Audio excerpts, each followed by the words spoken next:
heftemîn a çandinî û sevalvaniyê li Amedê dest pê kir. Ji heft weletan 110 kompanî di fuarê de ciyê xwe girtin.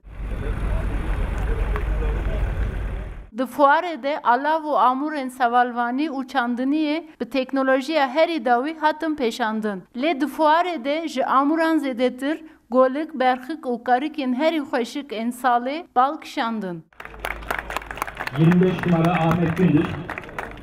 Sevalvanan, berxik, karik û golikên xwe xemlandin û ev xistin pêşbaziya delaliyê. Xwediyên van sevalên xweşik bi zêran hatin xelatkirin. Sê çarmehiyê em yetişmiş dikin, dikin, em xwedî dikin, ji bona him ji bona welatên ji bona çevreyê, him ji bona başka yerlere em xwedî dikin. Anî fuarê wey birincî derket. Piştî wî de em ê yerakin em ê bin zozên. Jor em ê bi Qarlova em ê war girtin em ê bin wara. Naviye azad e. Oğlan azad me wê ji wek evladekî xwe xwedî dikire loma îro yekemîn jî derkete. Em ê azad xwedî bikine. Heta en azayê salekî ji ba me bimîne. O salê pêda de nisîb qismet.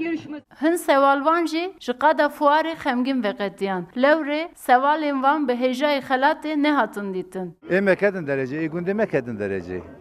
Ê hevalê mekedin, ê min nekedin ê neqlê par ez bûm, misal ez nebûm. Fuara îsala çandinî û sevalvaniyê de heta yazdê hemehê berdewam bike. Amûrên herî nû yên çandiniyê jî dê ji bo cotkar û sevalvanan bêhne firotin. Fuara îsala çandinî û sevalvaniyê bi dîmenên rengîn dest pê kir. Dîmenên herî rengîn jî pêşbirka golik, berxik û karik hebû. Gönül Morkoç, Rûdaw, Amedê.